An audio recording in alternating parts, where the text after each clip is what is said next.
Le jeu Yu-Gi-Oh que personne ne comprend, Capsule Monster Coliseum. Imaginez un monde où Yugi, le roi des duels, échange ses cartes pour des capsules. Oui, des petites boules, comme des Kinder Surprise version duel. On est en 2004, la PS2 explose le marché, Yu-Gi-Oh est partout, Konami se dit, et si on faisait un spin-off stratégique, mais vraiment chelou. Bienvenue dans Yu-Gi-Oh! Capsule Monster Coliseum, le jeu que même les fans hardcore de Yu-Gi-Oh regardent avec des yeux ronds. Comme des Pokéballs, c'est le troisième jeu chelou qu'on voit de Yu-Gi-Oh! On a vu un jeu avec des dés, un jeu en mode Mario Party, donc n'hésitez pas à aller les voir juste avant sur la chaîne. Petite présentation rapide de celui-là.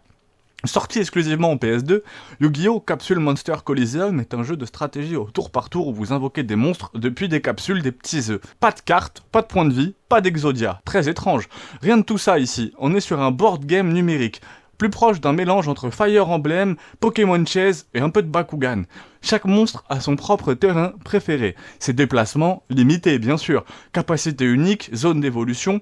Un Dark Magician ne peut pas être une bonne idée sur un terrain lumineux. Parce que oui, même les éléments comptent. Placement crucial. Et là on touche au cœur du système. Un duel d'échecs avec des monstres légendaires. Mais attention, le seul défaut majeur de ce jeu c'est qu'il est lent. Très lent. Comme une partie de Monopoly à 3h du matin après 8 mojitos. Et tu regardes l'IA réfléchir 15 secondes entre chaque mouvement et tu pleures.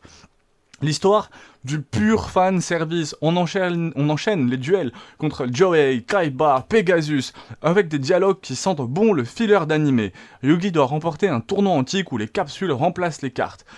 Pourquoi pas? Est-ce que c'est canon? Non. Est-ce que ça a de l'importance? Vraiment pas du tout. Le gameplay rappelle vraiment Final Fantasy Tactics dans sa lenteur, mais sans la profondeur tactique. Et c'est là que le bas blesse.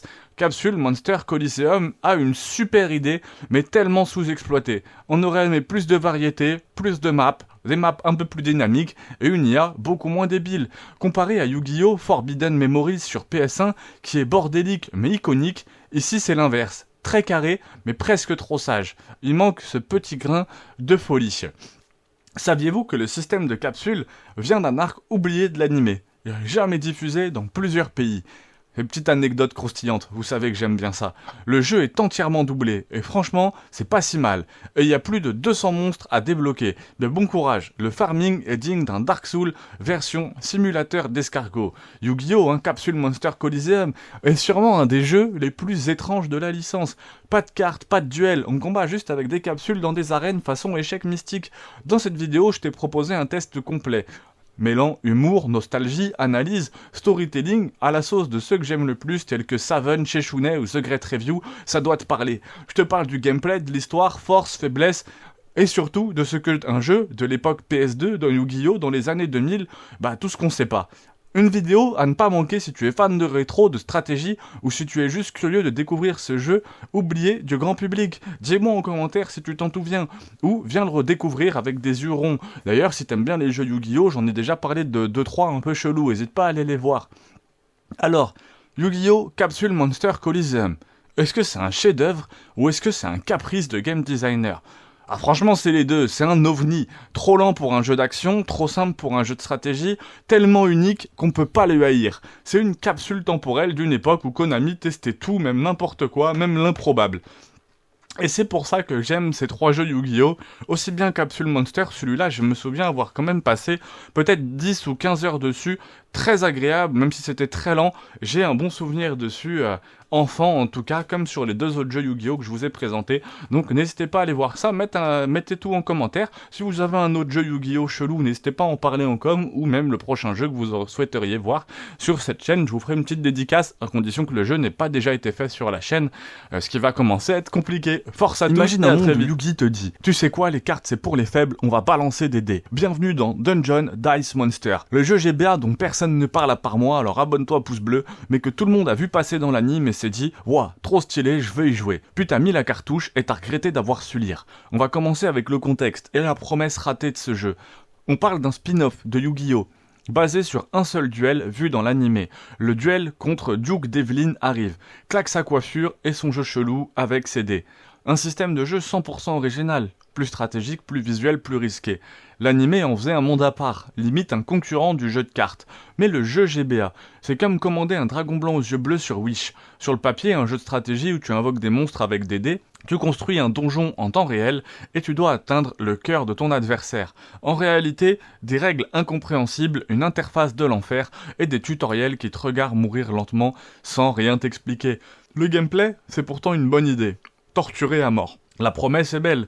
Tu lances des dés, tu crées des tuiles, tu avances ton donjon vers l'ennemi, tu invoques des monstres et les symboles match. C'est un peu comme un croisement entre Advance Wars, Yu-Gi-Oh! Et Risk, mais dans une machine à laver. Mais voilà. Le système est tellement mal expliqué que t'as l'impression que même les développeurs n'étaient pas sûrs des règles. Tu passes 80% du jeu à ne pas comprendre pourquoi tu perds, 15% à lancer des dés au pif, et 5% à te dire « Mais est-ce que j'ai juste pas le QI pour ce jeu ?» Si je le comparais, je pourrais le comparer à des jeux comme Fire Emblem pour la stratégie, Pokémon pour l'invocation de créatures, et même Dofus en fait pour le placement tactique. Mais ici, le hasard est roi. Tu peux avoir la meilleure stratégie du monde. Si les dés ne veulent pas de toi, t'as perdu. C'est du rock-like, frustrant, version Yu-Gi-Oh! Et c'est dommage, parce que la direction artistique est magnifique, les monstres super bien pixelisés pour de la GBA, et le potentiel est vraiment énorme. Mais au final, tu te retrouves avec un jeu qui est plus proche d'un mauvais jeu de société avec des règles griffonnées sur une nappe à la cantine que d'un vrai tactical RPG. Partie 4. Est-ce que ça vaut le coup? Est-ce qu'il faut y jouer aujourd'hui? Bah si t'es maso, collectionneur ou si t'aimes les jeux incompréhensibles avec une belle DA, oui, fonce. Si tu veux juste un bon jeu Yu-Gi-Oh! Avec des mécaniques solides, va jouer à Yu-Gi-Oh! GX ou à World Championship 2007. Dungeon Dice Monster, c'est un peu comme si le créateur avait eu une idée de génie, mais qu'il avait confié à une équipe de développeurs enfermés dans un donjon, sans lumière, ni manuel de règles. Et j'aimerais vous parler d'ailleurs de d'autres jeux vidéo Yu-Gi-Oh! Très perchés que personne ne connaît, comme ce jeu Yu-Gi-Oh! Avec des dés. Moi j'y ai énormément joué à l'époque sur Game Boy, franchement j'ai dû passer des dizaines d'heures, j'avais adoré ce jeu-là. Et j'ai un deuxième Yu-Gi-Oh! Que j'aimerais vous parler un peu. C'était un peu un Yu-Gi-Oh! Mario Party sur Game Boy aussi, avec où on marchait sur un plateau, enfin c'était n'importe quoi, ça se rapprochait d'un Mario Party, où on pouvait marcher sur un plateau effectivement. Je vais vous en parler, il y a aussi un Yu-Gi-Oh! PS2, où c'était en mode tactical RPG. Je vais vous parler de tout ça, donc si tu ne veux pas rater cette vidéo incroyable de Yu-Gi-Oh! Mario Party, abonne-toi, pouce bleu, parce que ça va arriver bientôt, ça va être très très cool. En fait, si tu veux, pour résumer, là le Yu-Gi-Oh! Dungeon Dice Monster, c'est l'exemple parfait du jeu qui aurait dû rester dans l'animé. Stylé à regarder, un cauchemar à jouer. Et pourtant, il y a un petit quelque chose, il y a une vibe, il y a un charme. Et si ça avait été bien. Mais pour ça, il faudrait une refonte totale. Konami, sors-nous un remake, s'il te plaît. Moi, si vous avez de moyens d'y jouer sur la télé, vous pouvez jouer sur la télé avec une GameCube et l'adaptateur GBA, n'hésitez pas honnêtement. Essayez-le quand même, c'est très particulier, je pense que ça mérite vraiment d'être essayé. Moi ça a été un jeu de mon enfance, force à tous, abonne-toi, pouce bleu, tu connais. Imaginez un Monopoly possédé par Seto Kaiba, un jeu de plateau maudit où chaque lancer de dés peut ruiner votre amitié et invoquer un dragon. Juste ça. Bienvenue dans Yu-Gi-Oh! Destiny Board Traveler, un spin-off GBA que personne ne comprend et pour cause, même les développeurs semblait perdu, personne n'en parle à part moi sur YouTube français, alors abonne-toi, pouce bleu, et on a vu une vidéo sur Yu-Gi-Oh! Avec des dés, tu peux aller la voir juste après. Destiny Board Traveler est un ovni, un jeu de société avec des cartes, des monstres, mais pas vraiment de duel, oui. C'est comme si Yu-Gi-Oh! S'était craché dans un Mario Party sans mini-jeu, sans étoiles, mais avec des règles plus complexes qu'une notice de carte piège continue. On y incarne les grands classiques de la série, Yugi, Kaiba, Joey, Théa, chacun avec des capacités, genre Théa qui soigne les autres, très fidèle à l'animé. Le but, parcourir un plateau, capturer des cases, invoquer des monstres dessus pour les défendre, et contrôler un nombre défini de tuiles pour gagner. Mais tout ça, c'est sur le papier. Parce qu'en réalité, le jeu n'a aucun rythme. Tu passes 70% de ton temps à lancer un dé, mais attention, pas n'importe lequel. Le Destiny Die, une abomination à 6 faces qui décide tout à ta place. Tu ne choisis pas d'invoquer, c'est le dé. Tu ne choisis pas de ton mouvement, c'est encore le dé. C'est comme jouer à Yu-Gi-Oh! En ayant les yeux bandés et les mains liées. Et ça, chez Shounet te le dirait. C'est pas du gameplay, c'est du chantage affectif avec Exodia. Les parties durent entre 30 et 45 minutes de hasard pur, et même contre l'IA qui semble toujours tomber sur la bonne face, comme par hasard, Pegasus. Côté narration, y a rien, zéro scénario, pas même une fausse excuse de tournoi. Allez, tape-toi une partie de jeu de loi avec des cartes. Graphiquement, c'est pas honteux, vraiment pas honteux pour de la GBA.